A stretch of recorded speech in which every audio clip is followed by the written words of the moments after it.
کہ آپ اپنے گھر ایک ہائی پروفائل مہمان کو بلا کر آپ نے اتنے پروٹوکول کے ساتھ اس کو رکھا اور آپ اس کی حفاظت نہیں کر سکے. حماس نے ایران سے ہی کیوں سہارا لیا یا اسی کی مدد کیوں طلب کی؟ جیسے وہ کہتے ہیں نا ڈوبتے کو تنکے کا سہارا. میں اسرائیلی یہ کہتے تھے اگر عیاش کو کسی کمرے میں بند کر کے اگر صرف ایک پلاسٹک کا پائپ دے دو گے تو وہ اس سے بھی بم بنا لے گا. تو حماس کو ہماری اکثریت سوشل میڈیا پہ باتیں تو بہت کرتی ہے آ کے، لیکن جانتی نہیں ہے. ایک انٹرسٹنگ چیز یہ ہے کہ حماس کی قیادت میں کوئی بھی شخص طبعی موت نہیں مرا. بسم اللہ الرحمن الرحیم. شعور پوڈ کاسٹ کے ساتھ میں ہوں سیف اللہ خالد. ایران میں ہوئے حالیہ حملوں میں حماس کے سربراہ اسماعیل ہانیہ کی شہادت ہوئی. اس واقعے کے کئی پہلو ممکن ہیں جن پر گفتگو کرنے اور آگاہی حاصل کرنے کے لیے، اور خاص طور پر عوام میں جو نیریٹو سوشل میڈیا کے ذریعے پھیلے ہوئے ہیں ان پر بھی گفتگو کرنے کے لیے ہم نے آج اپنے اسٹوڈیو میں دعوت دی ہے سینئر صحافی معروف جرنلسٹ جناب فیض اللہ خان صاحب کو. السلام علیکم ورحمۃ اللہ. وعلیکم السلام. کیسے ہیں سر آپ؟ الحمدللہ. آپ سنائیے. الحمدللہ. سر انتہائی افسوسناک یہ واقعہ ہوا، تو اس پر مختلف ہم چیزیں دیکھ رہے ہیں. سوشل میڈیا پر جو کچھ چل رہا ہے وہ بھی ہمارے سامنے ہے، لیکن وہی بات ہے کہ عوام کو سیاست کی کتنی آخر معلومات ہوگی. تو بہت سی چیزیں ہیں جو صحافی حضرات ہیں، ذمہ دار حضرات ہیں، اندر کی بات تو وہی جانتے ہیں. تو اس پر کچھ پہلوؤں پہ انشاءاللہ آپ سے گفتگو کریں گے. سب سے پہلے تو جو ایک چیز ابھی پھیلی ہوئی ہے کہ ایران نے بلایا اور اس کے بعد وہاں پر یہ واقعہ ہو گیا، تو کیا اس قتل میں ایران کا ہاتھ ہے؟ بہت شکریہ. دیکھیے سوشل میڈیا پر تو مختلف تھیریز گردش کرتی رہتی ہیں، مختلف سازشی نظریات ہوتے ہیں، اور اسماعیل ہانیہ کی تہران میں جب شہادت ہوئی ہے تو اس کے بعد سے ہم سوشل میڈیا پر ایک نیریٹو یہ بھی بلڈ ہوتا ہوا دیکھ رہے ہیں کہ اسماعیل ہانیہ کی شہادت میں در حقیقت ایران کا ہاتھ ہے. اور پھر لوگ بہت ماضی کے واقعات کا حوالہ دے رہے ہیں، کچھ اس کو کوفہ سے جوڑ رہے ہیں کہ گھر بلا کر جو ہے قتل کر دیا. تو میرا خیال ہے ایسا نہیں ہے. اس کی بہت ساری وجوہات ہیں. سب سے پہلی وجہ تو یہ ہے کہ ایران کو آخر کیا ضرورت پڑی ہے کہ حماس کو وہ اپنے اتحادی کے طور پہ دیکھتا ہے. جو مزاحمتی تنظیمیں جتنی بھی موجود ہیں، یہ ایک مزاحمتی محور کا نام دیتے ہیں اس کو ایرانی حکام، چاہے وہ یمن میں ہو، لبنان میں ہو، شام میں ہو، یا پھر عراق اور فلسطین میں. تو وہ ایک مزاحمتی محور کا نام دے رکھا ہے، یعنی وہ لوگ جو کسی طور پہ ایران کے اتحادی سمجھے جاتے ہیں. دیکھیے بنیادی طور پر اس حملے کے نتیجے میں جو ایرانی استخباراتی ادارے ہیں، ان کی سیکیورٹی، ان کی انٹیلیجنس، وہ بہت ناکام ہوئے ہیں، اور مکمل طور پر ایک نااہلی سامنے آئی ہے کہ آپ اپنے گھر ایک ہائی پروفائل مہمان کو بلا کر آپ نے اتنے پروٹوکول کے ساتھ اس کو رکھا اور آپ اس کی حفاظت نہیں کر سکے. یعنی اسرائیل نے یہ پیغام دیا کہ ایران اپنے نہ ایٹمی سائنسدان بچا سکتا ہے، بالکل، اور نہ اپنے گھر آئے ہوئے کسی مہمان کی حفاظت کر سکتا ہے. تو یہ ناکامی ہے بہت بڑی، چونکہ ایران اپنے آپ کو اسرائیل کے سامنے ایک طاقت کے طور پہ پیش کرتا ہے، اور وہ یہ دعویٰ کرتا ہے کہ وہ فلسطین کی بازیابی کے لیے، ارض قدس کی بازیابی کے لیے اس کی جنگ ہو رہی ہے، اور وہ آخر تک اس جنگ کو لڑے گا. لیکن انٹیلیجنس کے شعبے میں اور دیگر سیکیورٹی معاملات میں ہم کو مسلسل ناکامی نظر آ رہی ہے، کیونکہ وہاں پر ایران میں یہ کوئی پہلا واقعہ نہیں ہے، کیونکہ یہ بہت ہائی پروفائل معاملہ ہے. لیکن اس سے قبل ان کے کئی ایٹمی سائنسدانوں کو اسی طرح سے قتل کیا جا چکا ہے. ان کی کئی ایٹمی جو تنصیبات ہیں اس کے قریب بھی حملے کیے گئے ہیں. سائبر حملے تو چلیں ایک الگ معاملہ ہے، وہ ہوتے رہتے ہیں. تو اس طرح سے کئی لوگوں کو وہاں ہدف بنایا گیا ہے، ان کو ٹارگٹ کیا گیا ہے. تو ایران جو اسرائیل کے آگے اپنی ایک طاقت ظاہر کرتا ہے اور وہ عالم اسلام کو بتاتا ہے کہ اس جنگ کی لڑنے کی صلاحیت اسی کے پاس ہے، تو بنیادی طور پر یہ اس کی ناکامی سامنے آ رہی ہے کہ آپ ایک دشمن سے لڑنے تو جا رہے ہیں، لیکن آپ کی اپنی تیاری کا حال یہ ہے کہ آپ اپنے گھر آئے ہوئے ایک مہمان تک کی حفاظت نہیں کر سکتے. اب اس تمام صورتحال میں جو آپ نے بیان کی کہ یہاں پہ ایران کی انتہائی نااہلی سامنے آئی ہے، اور پتہ چلا کہ اس میں کوئی خاص کیپیبلٹی نہیں ہے، اس کے دعوے ہیں اور ان کو ثابت کرنے کی قوت وہ نہیں رکھتا. معاملہ یہ ہے کہ ایک سوال یہ بھی تو پیدا ہوتا ہے نا کہ اتنے سارے اسلامی ممالک کے ہوتے ہوئے حماس نے ایران سے ہی کیوں سہارا لیا یا اسی کی مدد کیوں طلب کی؟ جیسے خالد قدومی صاحب سے شعور کے پلیٹ فارم سے شعیب مدنی صاحب نے جب انٹرویو کیا تو انہوں نے یہ کہا کہ ایران واحد ملک ہے جو ہمارا ساتھ دے رہا ہے. اچھا دیکھیے، اس میں تھوڑا سا پس منظر بھی ہمارے لیے جاننا بہت ضروری ہے تاکہ جو ناظرین ہیں ان تک بات پوری طرح سے پہنچ سکے. دیکھیے ایک زمانے میں پوری عرب دنیا فلسطینی کوس کے ساتھ کھڑی تھی، اور اسی کے ساتھ ساتھ جو افریقہ میں مصر، وہ بھی عرب ملک کی کیٹیگری میں آتا ہے، چاہے مصر ہو، چاہے سعودی عرب ہو، عراق ہو، یا پھر اس کے ساتھ ساتھ لبنان ہو، مراکش ہو، اردن ہو، لیبیا ہو، یہ تمام ممالک فلسطینی کوس کے ساتھ کھڑے تھے. اور یہ بات ہے جب فلسطین کا قضیہ شروع ہوا 1947 کے بعد سے ہی، اور اس سلسلے میں عرب دنیا کی ایک اسرائیل کے ساتھ ایک بڑی جنگ بھی ہوئی. جی ہاں، یہاں تک کہ پاکستان سے بھی پائلٹ گئے اور انہوں نے بھی اس جنگ میں حصہ لیا، جی جی، اور ایک بڑی جنگ لڑی گئی اور اس میں شکست ہوئی. اس شکست کے بعد جو تھا پھر یہ تھا کہ عرب ممالک نے اسرائیل کے ساتھ اپنے تعلقات قائم کرنا شروع کیے. اب ہونے یہ لگا کہ وہ عرب ممالک جو اسرائیل کے خلاف فلسطینیوں کے ساتھ کھڑے ہوتے تھے، وہ رفتہ رفتہ کر کے الگ ہونے لگے. کسی نے اسرائیل کو تسلیم کیا، کوئی خاموش ہو گیا، کسی نے کوئی بیک ڈور چینل کی ڈپلومیسی اختیار کر لی. تو یہ سب چیزیں کرنے کے بعد اس کے نتیجے میں یہ ہوا کہ فلسطینی اکیلے رہتے چلے گئے، یعنی وہ تنہا ہوتے چلے گئے، ان کے لیے مسائل بنتے چلے گئے. ایسے میں ایران نے دیکھا کہ یہ ایک بہت بڑا خلا موجود ہے. 79 میں جب ایران میں انقلاب آیا تو وہ یعنی اس نے ارض قدس کی بات کرنا شروع کی، اور اس وقت پھر یہ ہوا کہ فلسطینی تنظیموں کی ایران کی جانب سے حمایت شروع ہوئی. تو وہ عرب ممالک چونکہ فلسطینی بھی عرب ہیں اور بنیادی طور پر ایک رنگ اور نسل سے بھی تعلق رکھتے ہیں، مذہب کا بھی ایک ہی مذہب ہے، یہاں تک کہ ان کا مسلک بھی بڑی حد تک ایک ہی ہے. تو جب یہ تمام لوگ پیچھے ہٹ گئے تو پھر ان کے پاس ایران کے سوا کوئی آپشن نہیں بچا. وہ کہتے ہیں نا، ڈوبتے کو تنکے کا سہارا. تو ان کو ایران نے جہاں مدد کی پیشکش کی وہ ان کے ساتھ گئے. اسی طرح سے یہ سلسلہ ترکی کی طرف سے بھی ہوا اور پھر قطر کی طرف سے بھی ہوا، لیکن ایران بھی ان کے لیے کھڑا رہا، تو لازماً پھر ان کے پاس یہ چوائس تھی کہ وہ ایران کے پاس جائے. اس تاریخی پس منظر سے تو یہ بات ثابت ہو جاتی ہے کہ ایران کے پاس جانے کے علاوہ حماس کے لیے شاید اور کوئی آپشن نہ بچا ہو. بہرحال ہم تو خیر 57 اسلامی جنازے میں ذاتی طور پہ کہتا ہوں ایسے ممالک کو جو ان معاملات پر بھی امت کے لیے کھڑے نہیں ہو سکتے، جبکہ وہاں پر جو کچھ بھی ہو رہا ہے وہ کرائمز ہیں، وار کرائمز ہیں. یعنی آپ کو اگر اسرائیل کو اگر لڑنا بھی ہے تو وہ حماس سے لڑے، اس پر کسی کو بھی دنیا میں اعتراض نہیں ہوگا. دو قوتیں ایک دوسرے سے لڑ رہی ہیں، لیکن آبادیوں پر حملے کرنا، بچوں، عورتوں کو، مردوں کو، بے گناہوں کو شہید کرنا، اس طرح کے کام کرنے میں دنیا کی کوئی بھی حکومت آمادہ نہیں ہوتی، نہ میرے خیال میں کوئی قانون اس کی اجازت دیتا ہے. ہمارے لوگوں میں جیسے بھی آپ نے کہا کہ ایران ان تمام کو ایک مزاحمتی سرکل میں کنسیڈر کرتا ہے، جتنی بھی مزاحمتی تحریکیں. تو حماس کو ہماری اکثریت سوشل میڈیا پہ باتیں تو بہت کرتی ہے آ کے، لیکن جانتی نہیں ہے. بہت سے لوگوں کو یہ نہیں پتا کہ حماس کا لیگل اسٹیٹس فلسطین میں کیا ہے. کیا وہ کوئی مزاحمتی گروپ ہے جو چند افراد نے بنا لیا اور کھڑے ہو گئے؟ تو حماس کا لیگل سیٹ اپ کیا ہے؟ دیکھیے 80 کی دہائی میں حماس کی بنیاد ڈالی گئی. شیخ احمد یاسین نے اس کو قائم کیا. وہ ایک حماس کے سربراہ بھی تھے، بانی بھی تھے، ویل چیئر پہ ساری زندگی ان کی گزری. جی. اور اسی طرح ایک بار نماز فجر کی ادائیگی کے لیے جاتے ہوئے اپاچی ہیلی کاپٹر کا نشانہ بنے. بالکل. بنیادی طور پر شیخ احمد یاسین اخوان المسلمون کے نظریات سے متاثر تھے. جی. اخوان المسلمون جس کا مصر میں شیخ حسن البنا نے اس کی بنیاد رکھی تھی، سید قطب اس کے رہنما تھے. تو کئی عرب ممالک میں اخوان کے نظریات پھیلے. تو اسی طرح سے انہی نظریات سے متاثر ہو کے فلسطین میں حماس کی بنیاد شیخ احمد یاسین نے رکھی. اس کے بعد انتفاضہ تحریک شروع ہوئی. جی. اور اس میں بڑھ چڑھ کر حصہ لیا گیا. اور دیکھتے ہی دیکھتے، کیونکہ دیکھیے اس سے پہلے یعنی حماس سے پہلے ایک طویل عرصے تک یاسر عرفات جو پی ایل او کے سربراہ تھے، وہ مزاحمتی جو تحریک تھی اس کے سمجھیں کہ روئے رواں تھے. لیکن پھر ہوا یہ کہ انہوں نے غالباً 93 میں ایک اوسلو معاہدہ ہوا تھا، اسحاق رابن شاید صدر تھے ان کے ساتھ، اسرائیلی صدر کے ساتھ ایک معاہدہ ہوا. اس معاہدے کے نتیجے میں یاسر عرفات نے ہتھیار ڈال دیے تھے. ٹھیک. اور پرامن جد و جہد کی طرف چلے گئے تھے. ٹھیک. لیکن شیخ احمد یاسین اور حماس نے وہ جد و جہد جاری رکھی اور بڑی قربانیاں دی حماس نے. اور اس میں پورا ایک، اور حماس کا ایک بیک گراؤنڈ میں آپ کو اور بتا دوں.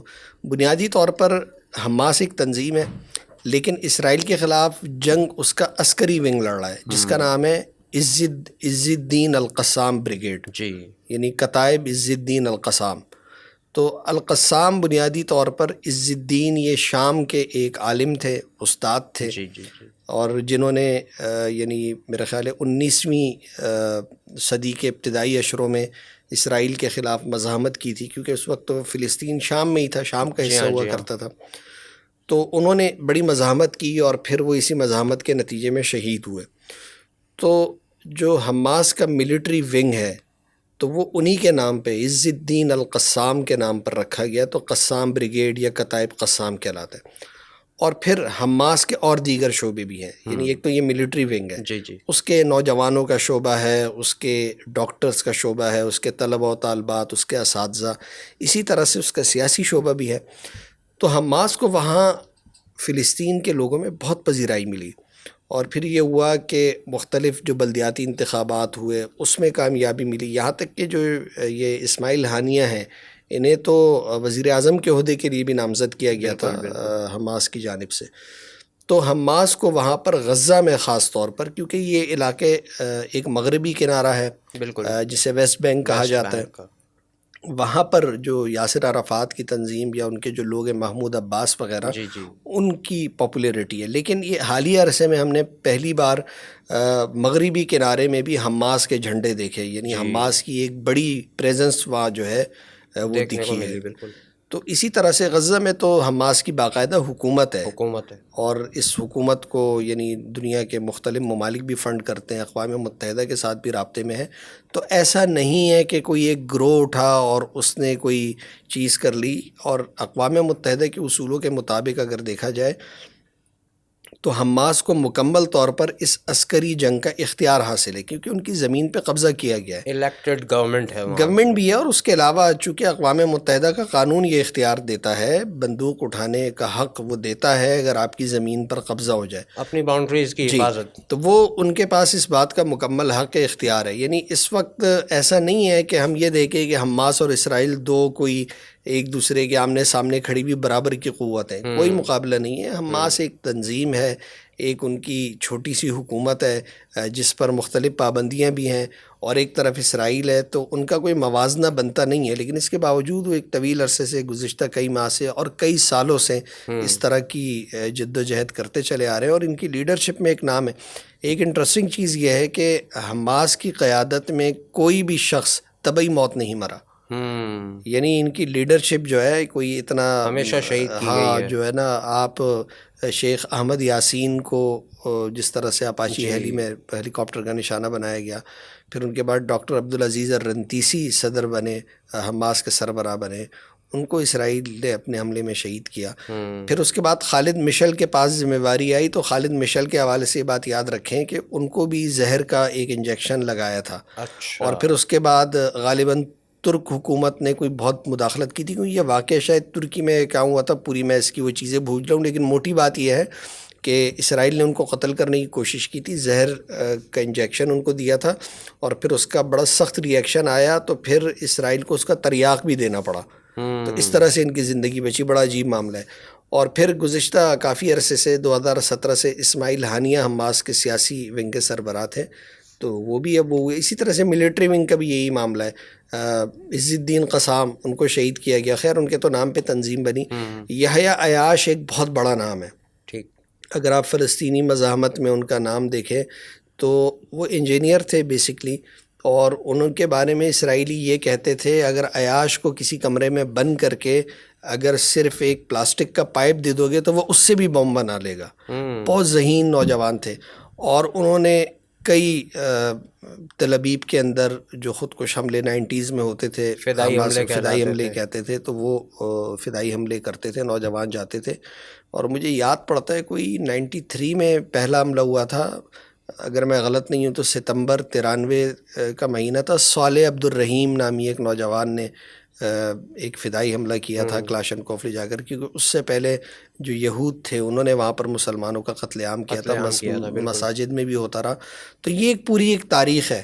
چونکہ ہمارے سامنے اچانک کوئی چیز آتی ہے تو ہم اس کا پس منظر اتنا نہیں جانتے ہیں لوگ، تو اس لیے ان کو لگتا ہے کوئی نئی چیز ہے، یہ پہلے نہیں تھی. تو ہر چیز کا ایک بیک گراؤنڈ ہوتا ہے. اچھا، یہ جو شہادت ہوئی اسماعیل ہانیہ کی، یہ ہوئی ہے تہران میں، تو ایک تو یہ کہ ظاہر ہے کہ ہٹ تو کیا اسرائیل نے، یہ بات تو کسی سے ڈھکی چھپی نہیں ہے، اس نے اپنی کسی بھی سورس کو استعمال کیا ہو، ہٹ تو بہرحال اسرائیل نے کیا، ایران کے اندر کیا، ایسے وقت میں کیا کہ جب وہ ہائی پروفائل سیکورٹی زون میں تھے، جس سے ایران کی اپنی صلاحیتوں پر بھی اب سوال اٹھ ہی گیا ہے، بلکہ سوال کیا اٹھ گیا، میں تو کہتا ہوں جواب مل گیا ہے کہ وہ کچھ بھی نہیں کر سکتا۔ تہران میں خصوصی طور پر نشانہ بنانا، کیا اس کی بھی کوئی سگنیفیکنس ہے؟ کیونکہ اس سے پہلے وہ قطر میں اتنا عرصہ ہے، وہاں پر اٹیک نہیں ہوا، دیگر اور جگہوں پہ سننے میں آتا ہے کہ وہ جاتے رہے ہیں، ترکی جاتے رہے ہیں، دیگر جگہوں پر ان کی اپیرنس رہی ہے، لیکن ایران میں آنے کے بعد تہران میں خصوصی طور پر ایسے وقت میں؟ دیکھیے، قطر میں یا استنبول میں تو نشانہ بنانا اسرائیل کے لیے مسئلہ تو نہیں ہے، لیکن اس کے نتیجے میں جو کچھ ہوگا وہ اسرائیل کے لیے بہت مشکلات پیدا کرے گا۔ انٹرنیشنل پریشر، دیکھیے، دوحہ جو ہے قطر کا دارالخلافہ ہے، وہاں پر یہ مقیم تھے اسماعیل ہانیہ، بلکہ حماس کی دیگر قیادت بھی۔ قطر سفارتی طور پہ، معاشی طور پہ، سیاسی طور پر دنیا کا ایک طاقتور ملک ہے، بالکل، اور یہ کوئی اتنا آسان معاملہ نہیں ہے کہ آپ قطر میں یہ چیز کر جائیں گے۔ لیکن جب ہم ایران کو دیکھتے ہیں، دیکھیے اس کے دو پیغامات تھے۔ سب سے پہلے تو ایران کو یہ میسج واضح طور پر دینا تھا، ایران کو اور اس سے توقعات رکھنے والوں کو، کہ ایران جب اپنے گھر آئے ہوئے ایک مہمان، ہائی پروفائل مہمان کی حفاظت نہیں کر سکتا تو وہ اسرائیل سے کیا فلسطین کو چھڑائے گا۔ اور دوسرا اس کا اہم پہلو یہ ہے کہ تہران سفارتی طور پر بہت زیادہ مسائل کا شکار ہے، صحیح، یعنی پورے یورپ اور امریکہ کے ساتھ اس کے تعلقات اچھے نہیں ہیں، روس کے ساتھ ہیں، ترکی کے ساتھ ہیں، لیکن بہت سارے مسائل ہیں۔ تو اس کے نتیجے میں سفارتی طور پر تہران کو کوئی بہت زیادہ عالمی سطح پہ حمایت نہیں ملے گی، تو اسرائیل کے پیش نظر یہ چیز بھی تھی، تو وہاں پر نشانہ بنا کر اس نے بیک وقت یہ دونوں مقاصد حاصل کیے۔ لیکن اس کا ایک پہلو اور بھی ہے، دیکھیے اس میں جو نیتن یاہو نے یہ نشانہ بنایا، اسماعیل ہانیہ کو شہید کیا، بنیادی طور پر اسماعیل ہانیہ تو میدان جنگ میں موجود نہیں تھے، بالکل، وہ تو اسرائیل اور حماس کے درمیان جو مذاکرات ہو رہے ہیں اس میں ایک اعلیٰ مذاکرات کار کے طور پہ شریک تھے، یا وہ ہدایات دیتے تھے، اور پھر آپ نے ایک ایسی جگہ پہ ان کو نشانہ بنایا کہ وہ وہاں جنگ لڑنے نہیں گئے تھے، وہ تو ایک صدر کی حلف برداری کی تقریب میں شرکت کرنے گئے تھے۔ جی، تو اس طرح سے اسرائیل نے یہ بھی بتایا کہ وہ بہت بڑا بدماش ہے، لیکن وہ بدماش اس لیے ہے کیونکہ امریکہ کی پوری تائید اور حمایت اس کو حاصل ہے۔ بالکل، آپ سوچیں کیا کوئی مسلم ملک اسی طرح کا کام اپنے دشمن سے، اور وہ بھی کوئی سیاسی یعنی شخصیت ہو، یہ کر سکتا ہے؟ ہرگز تو آپ نہیں، دیکھیں گے دنیا کا رد عمل بالکل اور طرح کا ہوگا۔ بالکل ایسے، لیکن یہاں پر آپ دیکھیں کہ ٹھیک ہے، اس پہ بات بہت ہو رہی ہے، لیکن آپ نے یہ کیا۔ اچھا، پھر ایک چیز مجھے یہ لگتی ہے، دیکھیے گزشتہ 8-9 ماہ کی جنگ کے دوران اسرائیل کو حماس کے مقابلے میں، یعنی اگر آپ اس کا موازنہ اس طرح سے ٹیکنالوجی اور برتری کے طور پہ دیکھیں سپاہیوں کی اور بنتا ہی سب نہیں چیز، ہے، تو بنتا نہیں ہے، لیکن اس کے باوجود وہ اپنے بمشکل اس سارے عرصے میں 3-4 قیدی چھڑا سکے، اور وہ بھی دھوکہ، وہ دھوکہ یہ تھا کہ وہ امدادی کارکنوں کے بھیس میں وہاں پر آئے اور اپنے لوگوں کو انہوں نے 4 لوگوں کو چھڑایا، جی جی جی، لیکن اس کے علاوہ نہ وہ اپنا کوئی فوجی چھڑا سکے، نہ کوئی کمانڈر چھڑا سکے، نہ کوئی اور شخصیت۔ اور پھر جن لوگوں کو وہ کہتا ہے کہ وہ اس معاملے میں بنیادی طور پہ شریک تھے، ان میں سے اب یحییٰ سنوار کے بارے میں تو اب دعویٰ کیا جا رہا ہے، اسرائیل کہتا ہے کہ ہم نے انہیں بھی شہید کر دیا، لیکن محمد دیف جو قسام کے سربراہ ہیں، نہ ان تک یہ پہنچ پائے نہ کچھ اور۔ آپ نے کیا کیا؟ آپ نے 9 ماہ میں سوائے عورتوں، بچوں، عمارتوں، بزرگوں کو نشانہ بنانے، ان پہ بمباری کرنے کے تو کچھ نہیں کیا۔ تو اب نیتن یاہو کے خلاف چونکہ تل ابیب میں بڑے مظاہرے ہو رہے تھے، اور پوری دنیا میں ایک جو لوگ ہیں ان میں یہ شعور آیا کہ یار یہ زیادتی ہو رہی ہے، یہ ظلم ہو رہا ہے، اس کے خلاف انہوں نے بات کی۔ پہلی بار یورپ، امریکہ کے لوگ اٹھے، اور اسرائیل کو ہم نے دیکھا کہ وہ پچھلے قدموں پر گیا۔ تو نیتن یاہو نے اس پریشر کو کم کرنے کے لیے جب اسماعیل ہانیہ کو نشانہ بنایا، تو اب ہو سکتا ہے کہ اگلا مرحلہ جنگ بندی کی طرف جائے، تو اپنے لوگوں کو مطمئن کرنے کے لیے کہ ہم نے سب سے بڑا ہدف حاصل کر لیا، حالانکہ سب جانتے ہیں کہ وہ ایک سیاسی شخصیت تھے، بالکل اور بالکل، آپ نے اس کو نشانہ بنا کر جو ایک تو جنگی جتنے اصول ہیں اور جتنے اخلاقی اصول ہیں ان سب کو پامال کیا آپ نے یہ حملہ یعنی کر کوئی کے، ایک بھی جنگی کامیابی قابل ذکر اسرائیل کو ابھی تک 9 مہینے میں حاصل نہیں ہوئی. سوائے ظلم کے. ظلم تو خیر ان کا ٹریٹ ہے، وہ اس کو تو کہتے ہیں کہ ٹھیک ہے بھائی ہم سپریم ریس ہیں تو ہمارے علاوہ باقی سب کو ختم ہونا بالکل چاہیے. تو وہ تو خیر ابھی جو ان کی حمایت کرتے ہیں ان کو بھی جب اگر ان کو اللہ نہ کرے غلبہ مل گیا تو وہ ان کی طرف بھی رخ کریں گے، اس میں تو کوئی شک نہیں ہے. ہٹلر والی سوچ ان کی بھی ہے. لیکن معاملہ یہ ہے کہ فی الحال جنگ میں کوئی کامیابی اسرائیل کو حاصل نہیں ہوئی، حالانکہ وہ اپنے سائز سے بہت ہی چھوٹے ایک لشکر سے لڑ رہا ہے. غزہ کا بہت چھوٹا سا وہ جو ایریا ہے وہ آپ دیکھیں نا، غزہ چند کے سو ایک طرف کلومیٹر کا سمندر ہے، علاقہ ہے. ایک جی طرف سمندر ہے غزہ بالکل، کے، جہاں سے کوئی، کیونکہ اس سمندر پہ مکمل اسرائیل کا بلاکیڈ کنٹرول ہے. ہے، ہاں کچھ نہیں آ سکتا.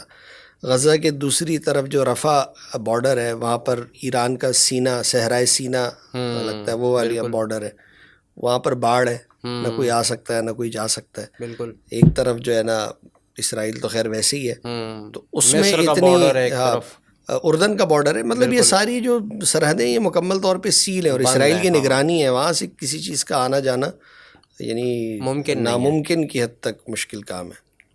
اچھا، یہ جو حزب اللہ اور دیگر حوثی جو ہیں یمن کے، جس طرح انہوں نے سمندر میں اور دریاؤں کے علاقوں سے آنے والی جگہوں پر بلاک کیا ہے اسرائیل کو، اور حزب اللہ اپنے سائز کے حساب سے کچھ کارروائیاں کرتی رہتی ہے، تو اس کو آپ کیسے دیکھتے ہیں بطور سینئر تجزیہ کار اور صحافی کہ اس کی ریالٹی کیا ہے؟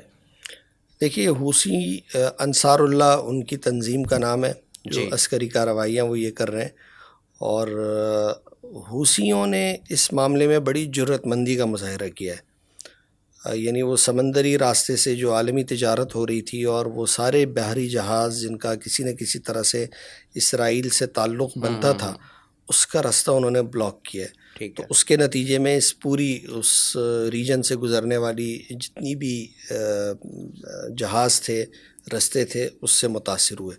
تو حوثیوں کی تو کارروائی اس میں کوئی شک نہیں کہ انہوں نے بہت اچھے انداز میں کی.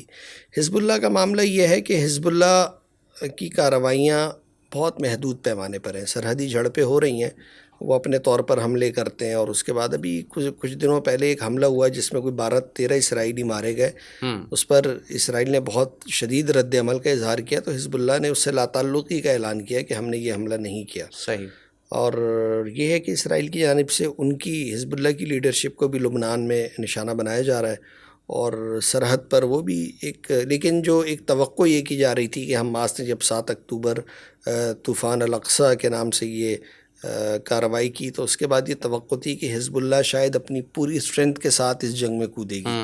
لیکن حزب اللہ پوری اسٹرینتھ کے ساتھ بالکل نہیں آئی، اور بالکل ایک جو اس کا ایک چھوٹا سا مخصوص حصہ ہے جو سرحد پر موجود ہے، اس کی جانب سے کچھ کارروائیاں ہوتی رہتی ہیں.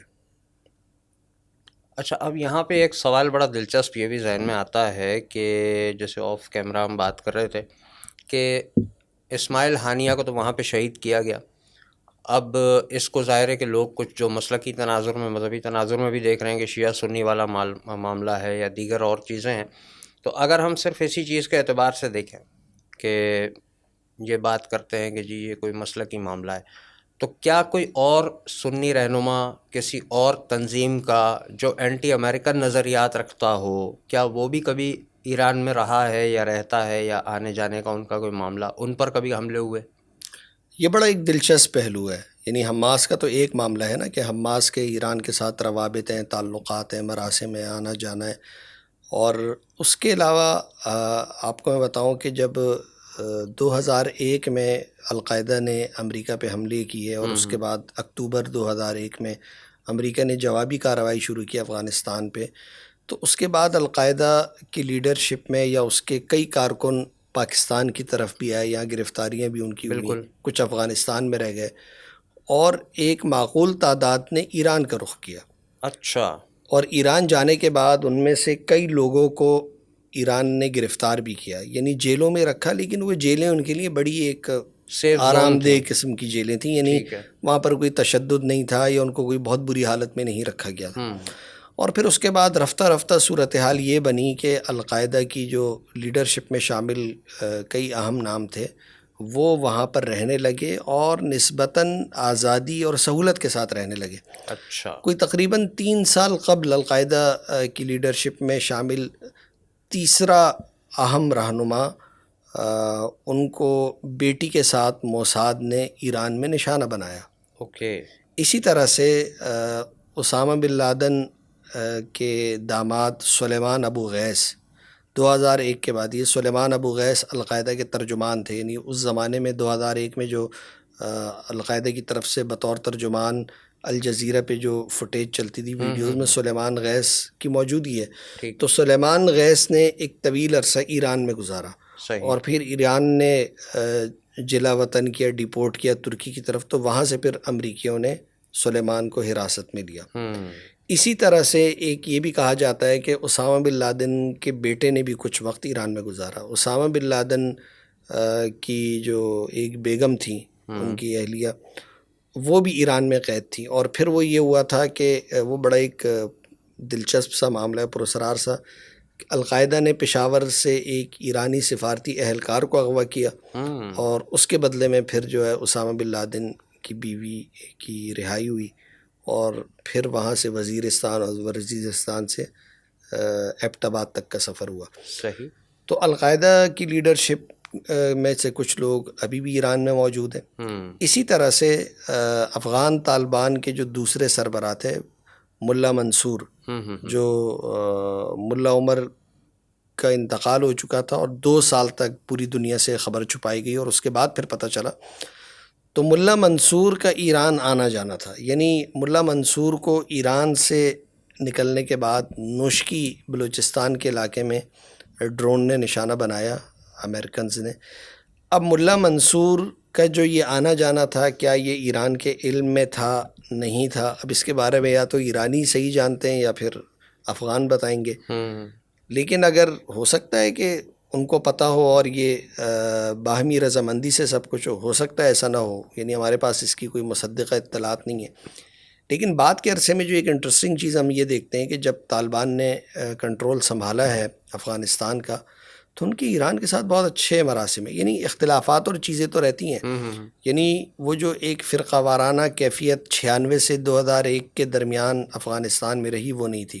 یعنی اس عرصے میں اہل تشیع کی مجالس میں افغان طالبان کے جو مقامی حکام ہیں وہ شریک ہوتے رہے، انہوں نے اپنے جلوس بھی نکالے. ان کو افغان طالبان داعش سے پروٹیکٹ بھی کر رہے ہیں کہ کسی طرح کے حملے ان کے اوپر نہ ہو سکیں. تو اس کا مطلب یہ نظر آتا ہے کہ یہ جو حالیہ عرصہ گزرا 2001 سے لے کے 2021-22 تک اقتدار آنے تک، کہیں نہ کہیں ایران اور افغان طالبان کا بھی رابطہ تھا، اور انہوں نے سیاسی طور پر اپنے معاملات کو ٹھیک کیا ہے. یعنی ان کے فقہی یا مسلکی اختلافات تو ہوں گے، یقیناً موجود رہیں گے، لیکن وہ ماضی والی اس کے اوپر قتل و قتال اور شدت نہیں تھی. اور اس کا ایک اور پہلو بھی ہم نے دیکھا کہ پاکستانی طالبان کا جو گروہ ہے TTP، اس کی جانب سے کئی بار اعلان کیا گیا کہ ہم کوئی اہل تشیع پر حملہ نہیں کرنے جا رہے ہیں، ہم اس کو ٹھیک نہیں سمجھتے. تو یہ اس کا مطلب یہ ہے کہ یہ اس دوران کوئی ان کے آپس میں تعلقات بنے ہوں گے، باتیں ہوئی ہوں گی، سیاسی طور پر چیزیں. تو یہ جو سنی تنظیمیں ہیں، تو ان کے کہیں نہ کہیں ایران کے ساتھ بہرحال روابط اور تعلقات یا سیاسی معاملات سامنے آتے رہے. TTP تو خیر اینٹی پاکستان، اس کا نیریٹو بڑا کلیئر ہے، اور اس کو اگر ہم نگلیکٹ کرتے ہیں تو باقی تمام چیزوں میں کیا ہم یہ کہہ سکتے ہیں کہ دوست جو ہوتا ہے، دشمن کا دشمن کیونکہ دوست ہے، تو ایک ریجن اور اپنی سیاست کی اور اپنی معاشرت کی حفاظت کے لیے اینٹی امریکن جتنے بھی لوگ ہیں وہ اس چیز میں ایک جگہ پر آ جاتے ہیں، تمام اختلافات کو سائڈ پہ رکھ کے کہ ہاں جی ہم کو اپنے آپ کو پہلے سیف تو کرنا ہے، تو ان اختلافات کو ہمیں ریئلائز کر کے کسی حد تک سبڈیو کرنا پڑے گا. اصل میں اس میں TTP کا معاملہ تو یہ ہے کہ وہ تو پاکستان کی سیکیورٹی فورسز اس کا بنیادی ہدف ہے نا. جی. تو وہ پولیس پر اور پاکستان کی فوج کے اوپر مسلسل حملے کر رہے ہیں. جی. اور ان کا ایران کے ساتھ کوئی ایسا وہ بھی نہیں. اور پھر TTP تو کئی بار کہہ چکی ہے ہمارا کوئی عالمی ایجنڈا نہیں ہے، ہمارا ایک ہی ایجنڈا ہے کہ ہم نے پاکستان کی فوج کو نشانہ بنانا ہے. بالکل. تو وہ تو ایک الگ چیز ہے. باقی جو یہ انہوں نے، میرا خیال ہے کہیں نہ کہیں سب لوگوں نے اپنی چیزوں کو ریویو کیا ہے. یعنی وہ اختلافات تو شیعہ سنی اختلافات تو کوئی 14 صدیوں سے موجود ہیں، لیکن یہاں پر جب ہم یہ دیکھتے ہیں کہ القاعدہ کے لوگ بھی ایران میں جا کر پناہ لیتے رہے ہیں یا وہاں رہتے رہے ہیں، افغان طالبان کے ساتھ بھی انہوں نے تعلقات ٹھیک کیے، حماس بھی گئی ہے، تو کہیں نہ کہیں انہوں نے کچھ چیزوں کو ریویو کیا، بالکل کچھ چیزوں کو یعنی انہوں نے اپنا آپ کو میں انٹرسٹنگ بات بتاؤں، آپ کو پتہ ہے جب داعش یعنی القاعدہ اور داعش کے اختلافات شدید تر ہوئے تھے، جی جی اور داعش بالکل ایک الگ حیثیت اس نے اختیار کی تھی، تو اس نے القاعدہ پر جو الزامات لگائے تھے اس میں سے جو ایک دو سنگین الزامات جو ان کی طرف سے تھے وہ یہ تھے کہ القاعدہ ہمیں اہل تشیع اور ایران پر حملوں سے روکتی ہے. اوکے. اور اس کی دو وجوہات بتائی جاتی ہیں کہ اسامہ بن لادن کا یہ خیال تھا کہ ہمیں اپنی جنگ صرف امریکہ اور اس کے مفادات تک محدود رکھنی چاہیے، صحیح. اس کو ڈی ٹریک نہیں کرنا چاہیے. اچھا صحیح. اسی نیریٹو کو جو ڈاکٹر ایمن الظواہری بھی جو ہے نا اسی نیریٹو کے مطابق قیادت کی. ٹھیک. اچھا پھر اس کے علاوہ وہ یہ کہتے تھے کہ القاعدہ ہم سے یہ بھی کہتی تھی کہ ہماری لیڈرشپ کے لوگ ایران میں موجود ہیں تو بھی آپ حملے نہ کریں. تو داعش نے بولا کہ یہ ان کی وجہ سے ہم نے بہت عرصے تک حملے نہیں کیے لیکن اب ہم کریں گے. اوکے. تو اس کا مطلب یہ ہے کہ جو داعش جیسے جو گروہ ہوتے ہیں اور اس نے اس معاملے کو بالکل اگنور کیا. اس کے نزدیک تو شیعہ سنی داعش کی فنڈنگ جو ہے اس کا اعتراف تو وہاں پہ براک اوباما اور دیگر ان کے جو سیاستدان ہیں وہ بھی کر چکے ہیں. تو کہیں ایسا تو نہیں ہے کہ اسی چیز کی وجہ سے یہ پورا گروپ الگ ہو کے اس طرف گیا ہو کہ بھائی اس خطے میں ان کے ذریعے کچھ گڑبڑ کروانا ممکن رہے گا؟ اب ان کی فنڈنگ کے حوالے سے تو کتنی بات مصدقہ ہے نہیں، میرے علم میں نہیں ہے، لیکن یہ ضرور ہے کہ داعش جو کچھ کر رہی تھی امریکیوں نے جان بوجھ کے صرف نظر کیا. اس کی وجہ یہ تھی کہ پہلی بار یعنی ان 20 سالوں میں جہادی گروہوں کے اندر ایک ایسا گروہ کھڑا ہوا جو انہی کے خلاف جو ہے نا طاقت کا استعمال کرنے لگا. تو داعش جو تھی، ڈونلڈ ٹرمپ نے تو اپنی تقریروں میں بلکہ میڈیا پہ بھی واضح کہا کہ براک اوباما اور ہلری کلنٹن اس بات کا اعتراف کرتے ہیں، اور ان کے بھی پیسز آف اسپیچ کہیں نہ کہیں مل جاتے ہیں ہم کو کہ جس میں وہ خود کہتے ہیں کہ جی ہم نے ان کو فنڈ کیا، بعد میں یہ ہمارے منہ کو آنے لگے وہ الگ بات ہے، لیکن پہلے ہم نے ان کو فنڈ کیا. تو داعش کا تو معاملہ یہی تھا کہ وہ اس کا تو ایک بنیادی وہ یہ تھا کہ وہ اپنے خیالات میں اتنی شدت پسند تنظیم تھی کہ اس نے القاعدہ پر بھی حملے کیے. شام اور عراق میں خاص طور پر جو مختلف گروہ موجود تھے، مختلف سنی گروہ موجود تھے، ان کے اوپر حملے کیے. تو ان کی جانب سے یہ سب ہوتا رہا. اور اس میں ایک اور پہلو جو ایران کے حوالے سے اس کو بھی یاد رکھنے کی ضرورت ہے. دیکھیے حماس کے ایران کے ساتھ روابط ایک الگ معاملہ ہے، لیکن جو ایران کا ایک نیگیٹو پہلو ہے وہ یہ تھا کہ 79 میں جب انقلاب آیا ایران میں، تو اس انقلاب کو جب ایکسپورٹ کرنے کی کوشش کی گئی تو اس کے نتیجے میں بہت سارے مسائل پیدا ہوئے. صحیح. یعنی پاکستان سے لے کے لبنان تک، یمن تک وہ چیزیں ڈس بیلنس ہوتی چلی گئیں. تو اس انقلاب کو ایکسپورٹ کرنے کے بجائے اگر اسلامی دنیا سے تعلقات سیاسی بنیادوں پر ٹھیک رکھے جاتے تو اسلامی ممالک میں جو بھی حکومتیں تھیں وہ کوئی اتنی زیادہ خوف زدہ نہ ہوتی. تو یہ ایران کے خوف سے بھی سب کے سب جا کر امریکہ کی گود میں بیٹھ گئے، کیونکہ سب کو اپنے اقتدار عزیز ہوتا ہے. تو اس کے نتیجے میں بھی پھر یہ چیزیں خراب ہوتی چلی گئیں. پھر حالیہ عرصے میں جب 2010-11 میں عرب بہار آئی تھی 19 سے جس کا آغاز ہوا، تو اسی طرح سے شام میں بھی عوام جو تھے، بشار الاسد جو کہ بنیادی طور پر آمر ہیں کیونکہ ان کے والد حافظ الاسد جو فضائیہ کے سربراہ تھے غالباً، اور 80 کی دہائی میں انہوں نے اقتدار پہ قبضہ کر لیا تھا. حافظ الاسد بھی عامر تھے اور اس کے بعد اقتدار اپنے بیٹے کو منتقل کیا. تو یہ عامر خاندان تھا، علوی جو وہاں پر ایک الگ سے سمجھ لیں اہل تشیع سے بھی ایک الگ فرقہ ہے وہ ہیں، اور انہوں نے وہاں پر شامی عوام پہ بدترین مظالم ڈھائے. تو ان کے خلاف جب لوگ اٹھے تو ایران نے پھر اس مزاحمت کو کچلنے کے لیے مکمل طور پر بشار الاسد کی مدد کی، اپنے لوگ بھیجے، اور نہ صرف ایران نے بلکہ اس میں پھر روس نے بھی بشار الاسد کی مدد کی، اور کئی لاکھ لوگ پھر اس جنگ کے نتیجے میں مارے گئے. اور اس میں یہ بھی تھا کہ دوسری طرف سے پھر داعش جیسے گروہ بھی آ گئے تھے، اور ایک زمانے میں جو پھر وہاں پہلے یہ عوامی تحریک تھی اور اس کے بعد جب وہ مسلح اس میں تنظیم میں تبدیل ہوئی تو پھر ترکی بھی اس میں آ گیا، سعودی عرب بھی آ گیا، ان کی جانب سے بھی اپنے جو گروہ تھے ان کو مدد کی جاتی تھی. تو اس کے نتیجے میں سب سے زیادہ بہرحال شامیوں کا نقصان ہوا، اور اس میں ایران کا بہرحال ایک منفی کردار ہے. ابھی تک کی گفتگو میں جیسے ہم یہ چیز بتا رہے ہیں کہ اس حملے میں اسماعیل ہانیہ کی شہادت میں ایران ملوث تو نہیں ہے، اس کی ناکامی سامنے آئی ہے، نااہلی سامنے آئی ہے، لیکن اگر ہم ایک انفرادی حیثیت میں محض ایران کے کردار کا جائزہ لینے کی کوشش کریں تو اس کو پھر ہم کیسے دیکھیں گے؟ کیونکہ عوام کی عادت ہوتی ہے کہ وہ دو ایکسٹریم میں سے کوئی ایک پکڑتے ہیں، یا تو کوئی بہت زیادہ مخلص ہے تو وہ ہر لحاظ سے ہیرو ہے، یا پھر وہ نگیٹو ہے تو وہ ہر لحاظ سے ولن ہے. تو ایران کے کردار کو مجموعی طور پہ ہم کیسے اسیس کریں؟ اچھا، ایران کی نااہلی صرف یہاں تک نہیں ہے. اس میں دیکھیے، ہم نے پہلے ذکر کیا نا کہ ایران کے کئی ایٹمی سائنسدان مارے گئے، ان کی ایٹمی تنصیبات کو نشانہ بنایا گیا. لیکن ایک چیز اور بھی ہوئی تھی، یہ جب قاسم سلیمانی کو نشانہ جی جی بنایا جی گیا، جی. اس کے بعد پھر ایران میں بہت زیادہ وہ تھا کہ ہم انتقام لیں گے. تو انہوں نے ایک یوکرین کے ایک جو جہاز تھا، پسنجر پلین تھا، اس کو میزائل سمجھ کے گرا دیا. مطلب ٹیکنالوجی میں یہ اتنا پیچھے کہ اس کا ایسے نہیں کر سکے، اور اس میں کئی مسافر جو تھے وہ مارے گئے. صحیح. اور جب اس کی انویسٹیگیشن ہوئی تو ایرانی جو حکام تھے انہوں نے بتایا کہ وہ یہ سمجھے کہ یہ کوئی میزائل آ رہا ہے ان کی طرف، تو انہوں نے جہاز کو ہی اڑا دیا. پھر اسی طرح سے پچھلے دنوں ہم نے دیکھا کہ ایرانی صدر کس طرح سے ہیلی کاپٹر کے حادثے میں ان کی موت ہوئی. تو یہ نااہلی کے واقعات کا ایک تسلسل ہے، یعنی کوئی نئی بات نہیں ہے. باقی جہاں تک دیکھیے ایران کی آپ نے بات کی کہ اس کے کردار کو ہم کس طرح سے دیکھیں، دیکھیے اس کے کردار کو جو اسلامی دنیا میں شیعہ سنی جو اختلاف ہے اس سے الگ کر کے آپ نہیں دیکھ سکتے. صحیح. اور اس اختلاف کی ایک اپنی ایک شدت ہے، اس کا ایک اپنا پس منظر ہے. صحیح. وہ ایک مسلکی اور فرقہ وارانہ رنگ لیے ہوئے ہے.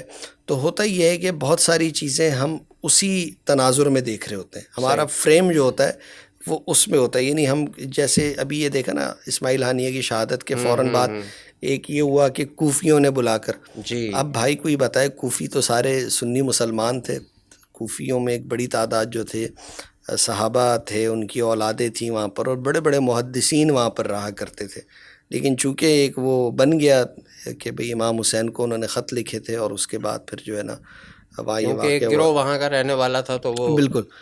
تو اب یہ ہم کسی بھی معاملے کو اٹھا کر اپنے ان اختلافات کو سامنے لے کر اس کے ساتھ فریم کر کے ایک نیریٹو بلڈ کرتے ہیں، سیاسی طور پہ الگ کر کے نہیں دیکھتے. ہاں. اس کا باقی جو ہے نااہلی تو ظاہر سی بات ہے، وہ ہم اس پر بہت گفتگو کر چکے ہیں کہ وہ نااہلی ہے. باقی یہ ہے کہ ایران پر چونکہ بہت ساری پابندیاں ہیں تو اس کے لیے بہت ساری چیزیں کرنا آسان بھی نہیں ہے. تو اسی لیے کہا جاتا ہے کہ اب ایران کوئی اور راستہ دیکھے، یعنی وہ اپنی انٹرنل سیکیورٹی کا سسٹم تو اتنا بہتر کرے. آپ کا انٹرنل سیکیورٹی کا یہ حال ہے تو آپ اسرائیل سے کیا لڑیں گے؟ بہت مشکل ہو جائے گی آپ کے لیے.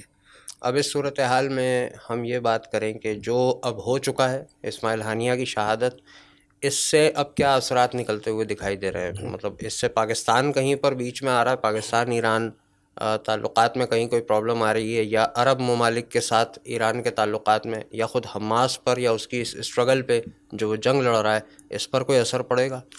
دیکھیے، مسئلہ فلسطین کے حوالے سے پاکستان کی تو معذرت کے ساتھ نہ کوئی اہمیت ہے نہ ورت ہے. ایک قرضوں میں ڈوبا ہوا ملک ہے جس کی اپنی معیشت کا برا حال ہے، جس میں سیاسی طور پہ استحکام نہیں ہے. تو اس نے کیا مسئلہ فلسطین میں کردار ادا کرنا ہے؟ دیکھیے، مسئلہ فلسطین میں جو کردار ادا کر سکتے ہیں وہ اسلامی دنیا میں جیسے سعودی عرب ہے، وہ قطر ہے، وہ متحدہ عرب امارات ہے، وہ ترکی ہے، اور ایران بھی. مطلب یہ وہ ممالک ہیں، اور پھر ان کے ساتھ پاکستان جس کو کہتے ہیں کہ ٹھیک ہے شامل ہو جاتا ہے شامل کسی ہو کر فورم کوئی پہ. چیزیں کر سکتا ہے. تو یہ ممالک رول پلے کر سکتے ہیں. اب اسماعیل ہانیہ کی شہادت کے اثرات کی جہاں تک ہم بات کریں نا، دیکھیے اثرات تو اس کے بہت پڑے ہیں. یعنی اس معاملے کو امریکہ سے لے کر افغانستان تک ہر ایک نے اپنے اپنے اس میں اس کو دیکھا ہے، بیانات دیے. یہاں تک کہ اقوام متحدہ نے بھی اس کی مذمت کی ہے اور اس کا اجلاس بھی بلایا جا رہا ہے. اور اس کا نتیجہ جو نکل سکتا ہے اگلے کچھ عرصے میں، جو ہم یہ بات کر رہے تھے پہلے بھی کہ جو نیتن یاہو نے ایک فیس سیونگ کی ہے کہ وہ اپنے لوگوں کو دکھانے کے لیے کہ میں نے اتنا بڑا ہائی ویلیو ٹارگیٹ جو ہے حاصل کر لیا ہے. وہ آپ کو یاد ہوگا جب یہ اوباما اور ان لوگوں کے الیکشنز ہوتے تھے تو الیکشن سے کچھ عرصہ پہلے کوئی پاکستان یہ ادھر کوئی بہت بڑی کارروائی ہوتی ہے، القاعدہ کا کوئی بہت ٹاپ لیڈرشپ کا آدمی گرفتار ہوتا یا مارا جاتا تو پھر وہ اپنے لوگوں کے سامنے پیش کرتے اب ہم نے یہ ہماری کارکردگی ہے. تو اس طرح سے اب نیتن یاہو کے دامن میں تو کچھ نہیں ہے اتنا، یعنی جن لوگوں کی جو فیملیز کے لوگ وہاں یرغمال ہیں ان کا ایک پریشر ہے، پوری دنیا میں ایک احتجاج ہے. تو اپنے لوگوں کے سامنے یعنی فرسٹریشن میں آ کے اس نے ایک مذاکرات کار کو شہید کیا، اور اب وہ لوگوں کو یہ بتا سکتا ہے کہ دیکھیں اب ہم جنگ بندی کر سکتے ہیں. مطلب یہ ہو سکتا ہے کہ اب یہ معاملہ جنگ بندی کی طرف جائے، کیونکہ وہ اپنی فرسٹریشن تو ایک سیاسی شخصیت کا قتل کر کے انہوں نے نکال دیے. یعنی جنگی ناکامیوں کے بعد فیس سیونگ کے لیے اس حادثے کو، اس واردات کو بلکہ استعمال کر کے جنگ بندی کی طرف جا سکتا ہے. اگر اس سے پہلے کرتا تو پھر اس کے لیے شرم کی بات ہوتی. لیکن یہ بات یہ ہے کہ اگر لوگوں کو حقائق بتائے جائیں تو شرم کی بات تو اب بھی ہے کہ اس نے کس کو ٹارگٹ کیا اور کس موقع پہ ٹارگٹ کیا. کوئی شک نہیں ہے. ایک آخری سوال کے طور پہ، کیونکہ ظاہر ہے کہ ہمارے جذبات فلسطین کے ساتھ جڑے ہوئے ہیں، امت مسلمہ کے ساتھ جڑے ہوئے ہیں، اس واقعے پہ بھی ہم غمزدہ ہیں بہت زیادہ، اور تمام امت کا یہی حال ہے، جتنے بھی لوگوں میں احساس ہے. تو ایک کیمپین چلتی ہے ہمیشہ، جیسا کہ پہلے بھی آپ نے بات کی تھی، آف کیمرہ ہم بات کر رہے تھے، بائیکاٹ. تو اس سے پہلے کبھی اس طرح کا بائیکاٹ پاکستان میں دیکھا بھی نہیں گیا. یعنی کال تو مختلف مواقع پہ دی گئی ہے، لیکن اس بار لوگوں نے بائیکاٹ کیا اور عوام نے کیا. ظاہر ہے کہ سرکاری سطح پہ تو اس کو بھی کوئی پذیرائی نہیں ملی، مگر یہ کہ وقت کے ساتھ ساتھ وہ کم ہوتا گیا. اس کی ایک وجہ شاید یہ ہے کہ جب جنگ شروع ہوئی تھی تو شروع کے 3-4 مہینے تک مسلسل فوٹیجز اور تصاویر آ رہی تھیں، وائرل ہو رہی تھیں، لوگ دیکھ رہے تھے اور دیکھ کر ان کے دل میں وہ دکھ پیدا ہو رہا تھا. لیکن وقت کے ساتھ ساتھ وہ چیزیں آنا کم ہو گئیں یا بند ہو گئیں یا ریسٹرکٹیڈ ہو گئیں. سوشل میڈیا کی پالیسیز بھی بہت سخت ہوتی گئیں، ان کو اڑاتے گئے. تو بائیکاٹ کے حوالے سے آپ اپنے نظریے کو بتائیے کہ ہونا چاہیے، نہیں ہونا چاہیے، ہو رہا تھا تو اچھا تھا، آج بھی کریں گے تو اثر پڑے گا یا نہیں پڑے گا، یا اگر اثر نہ بھی پڑے تو کرنا چاہیے یا نہیں، جیسے بھی آپ اسے دیکھتے ہیں. دیکھیے، اس معاملے کا ایک انسانی پہلو بھی ہے اور اس میں میرے ذاتی نظریات بھی ہیں. اگر میں ذاتی طور پہ بات کروں تو میں نہ صرف بائیکاٹ کا شدید حامی ہوں، بلکہ میں اس کا سوشل میڈیا کے ذریعے اکثر اوقات پرچار بھی کرتا ہوں اور دوستوں سے بھی کہتا ہوں کہ میرا خیال ہے کہ وہ کم سے کم وہ درجہ ہے جو ہم فلسطینیوں کے حق میں کر سکتے ہیں. صحیح. یعنی اگر میں اپنا، میرے منہ کو ذائقہ لگا ہوا ہے کوک، پیپسی، میک ڈونلڈ کا، تو یار مجھے اپنا ذائقہ تو کم از کم ترک کر دینا چاہیے نا. اتنا تو یہ ایک آخری درجہ ہے، تو یہ کرنا چاہیے. اچھا، جو بائیکاٹ کی آپ نے بات کی، دیکھیے اس میں کوئی شک نہیں، جب معاملہ ہوا شروع میں تو اس کے بعد ایک لہر بنی، اور اس کا آغاز تب ہوا تھا جب میک ڈونلڈ نے برگرز دینے کا اعلان کیا تھا، تصاویر آئی تھی. ہاں، تو اس نے ایک بڑا رد عمل پیدا کیا پوری دنیا میں بالعموم اور بالخصوص مسلم دنیا میں. تو اس کے بعد جو بائیکاٹ کی لہر اٹھی، اس نے تو میک ڈونلڈ کا بھٹا بٹھا دیا، کم از کم پاکستان کی حد تک تو ان کو بہت ہوا، اور اسی طرح سے مشرق وسطیٰ میں یعنی خلیجی ممالک میں بھی بہت سخت بائیکاٹ ہوا. اور اسی کی طرح جو مشروبات ہیں، کوک، پیپسی، ان کو بھی لوگوں نے چھوڑا. اچھا، اب ہوتا یہ ہے کہ ڈسٹریبیوشن کا ایشو ہے، یعنی اس کے متبادل جو آپ کے پاس مشروبات آ رہے ہیں وہ کتنا آپ کے پاس پہنچ پا رہے ہیں، کیونکہ یہ تو بہت بڑے ادارے ہیں، ان کے لیے چیزیں آسان ہیں. یعنی آپ اندازہ صرف اس سے کر لیں کہ اکیلے کوک جو ہے نا کراچی میں اتنی پی جاتی ہے کہ کہتے ہیں کہ دنیا کے کئی ممالک سے زیادہ کوک صرف کراچی میں پی جاتی تھی. تو یعنی لیکن بہرحال چیزوں پہ فرق پڑا، لوگوں نے پورے پاکستان میں بائیکاٹ کیا. تو وقت گزرنے کے ساتھ ساتھ ہوتا یہ ہے کہ تھوڑا اس میں فرق تو آتا ہے، کیونکہ مختلف سطحوں کے لوگ ہیں. لیکن ابھی بھی میں دیکھتا ہوں کہ خاص طور پر آپ کو یہ جان کر بڑی دلچسپ بات ہوگی کہ شہروں میں تو بہت زیادہ بائیکاٹ کا رجحان ہے. دیہاتوں میں نسبتاً کم ہے، اس لیے کہ وہاں الٹرنیٹ ہوتا ہی نہیں ہے. یعنی وہاں دور دراز پہاڑی علاقوں میں بھی آپ کو کوک، پیپسی جو ہے نا، لوکلز کی اتنی سپلائی پہنچنا ممکن نہیں ہے. تو شہروں میں پھر خواتین کا، اچھا یہ جو آپ سے میں بات کر رہا ہوں کہ خواتین بائیکاٹ کر رہی ہیں یا شہروں میں زیادہ ہو رہے ہیں، پلس جو ایک ادارہ ہے باقاعدہ سرویز کرتا رہتا ہے، یہ اس کا سروے، خواتین میں بہت زیادہ رجحان پایا جاتا ہے. یعنی خواتین، مردوں کی نسبت خواتین جب جاتی ہیں تو وہ چیزوں کو اچھا خواتین سے وہ رجحان بچوں میں منتقل ہوا ہے. بالکل. اب مردوں کا معاملہ تو یہ ہوتا ہے بس گئے جو دیکھا اٹھا کے لے آئے، خواتین دیکھتی ہیں. بالکل.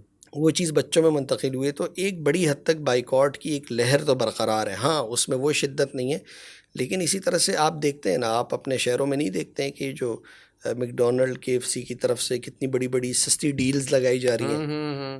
مطلب وہ بالکل، میں اسے کہتا ہوں ضمیر کی قیمت. ہاں، مطلب وہ دیکھیں نا، قیمت 99 روپے. اس پر بھی سوچنا چاہیے کہ اب آپ آ کر یعنی اتنے مہنگے دور میں اتنا سستا دے رہے ہیں، تو اس میں بھی آپ کما کر ہی دے رہے ہیں نا. تو آپ نے تو ہم سے مطلب کتنے پیسے لیا، تو وہ تو چلے ٹھیک ہے، لیکن ان اداروں کے بائیکاٹ سے بہرحال ایک میسج گیا ہے جی مطلب یعنی مشرق وسطیٰ میں جو بائیکاٹ ہوا یہ کوئی اتنا آسان معاملہ نہیں تھا. دیکھیے اس میں اس کا ایک پہلو ہے. ہوتا یہ ہے کہ جو جتنے بھی اس طرح کے مشروبات ہیں، برگرز ہیں اور پیزا جو بھی چیزیں، چاہے وہ کپڑے مختلف برانڈز ہیں، ان کی مارکیٹنگ پہ ایک بہت بڑا فنڈ لگتا ہے، بڑا بجٹ ہوتا ہے اس کا. اور یہ مارکیٹنگ صرف یہ نہیں کہ باہر ہورڈنگز لگے ہوئے، یہ سوشل میڈیا پر ہوتی ہے. یہاں تک کہ ہالی ووڈ کی موویز میں آپ دیکھتے ہیں کہ ان چیزوں کو، ان جگہوں کو دکھایا جاتا ہے. جی تو اس کے نتیجے میں لوگوں میں اس سے ایک جو ہے نا تعلق بنتا ہے، اور وہ چاہتے ہیں کہ وہ یہ کولڈ ڈرنک یا یہ برگر خریدیں، کھائیں پئیں، اس جگہ پہ جائیں، اس شاپنگ سینٹر سے خریداری کریں. تو یہ جو حالیہ عرصے میں ہوا نا، کنٹرول میڈیا سے بات نکل کے سوشل میڈیا پر آئی، اور ایک عام آدمی نے جب غزہ کی بچوں کی، وہاں کی عورتوں کی، کھنڈرات کی، مردوں کی وہ جب تصاویر اور ویڈیوز بنا کر سوشل میڈیا پر پھیلائیں تو وہ ایک اتنے بڑے بجٹ کے مقابلے میں وہ ایک انقلاب تھا. بالکل صحیح ہے. اس نے اتنے بڑے بجٹ کو ڈیمیج کیا، اور کئی جگہوں پر اس بڑے بجٹ کے برانڈز کو سرنگوں کر دیا، اس کو گھٹنوں پہ بیٹھنے پہ مجبور کیا. یہاں تک کہ بنگلہ دیش میں تو غالباً کسی مشروب کی کمپنی تھی، اس نے تو باقاعدہ یعنی صفائیاں دینے پر آ گئے. بالکل ایسا ہی ہے. تو یہ ہوا. بہرحال اس کا ایک اثر ہے، اور اس سے پتہ چلتا ہے کہ یہ ایک طاقت ہے. یہ آپ کا ایک احتجاج ہے، ایک ایسا احتجاج ہے کہ آپ ان کو یہ بات کنوے کرتے ہیں کہ آپ جو کچھ فلسطین میں کر رہے ہیں، جو آپ مظالم ڈھا رہے ہیں، آپ ان کو فنڈنگ کرتے ہیں یا آپ کا کوئی ان سے تعلق ہے، تو ہم آپ کے ساتھ یہ اپنا تعلق منقطع کر رہے ہیں، ہم آپ کی چیزیں استعمال نہیں کریں گے. تو بہرحال اس میں ایک بہت اچھا میسیج بھی ہے، دنیا کو پتہ چلا ہے کہ نہیں یار یہ معاملات اتنے اب سیدھے نہیں رہے. گو کہ اس کے بعد سوشل میڈیا پر تو آپ فیس بک پر تو نہ کچھ لکھ سکتے ہیں نہ بول سکتے ہیں، وہاں تو خیر نیکسٹ لیول کی پابندیاں ہیں. لیکن ٹویٹر ہو گیا جو اب ایکس کہلاتا ہے، یا پھر جو ٹک ٹاک ہے، وہاں نسبتاً پھر آسانی ہے. تو وہاں لوگ اپنی بات کر بھی رہے ہیں، بات ہو بھی رہی ہے، اور ہر جگہ تک پہنچ بھی رہی ہے. بہت شکریہ فیض اللہ خان صاحب. بہت اہم یہ معاملات تھے، اس پہ جو ممکن پہلو تھے مختصر وقت میں ہم نے کوشش کی کہ ان پر بات کی جائے. اللہ کرے کہ ان معاملات میں کچھ بہتری آئے، کم از کم جنگ بندی تو ہو. اسماعیل ہانیہ کی شہادت وہاں کے لوگوں کے کسی کام تو آئے گی ہی آئے گی، اور آگے بھی یقیناً جو بھی نئی قیادت شروع ہوگی یا کھڑی ہوگی وہ اسی نظریے پر ہوگی جو حماس کا نظریہ ہے. میں آپ کا بہت شکر گزار ہوں، آپ نے اپنے قیمتی وقت میں سے قیمت عنایت فرمایا. بہت شکریہ. السلام علیکم ورحمۃ اللہ.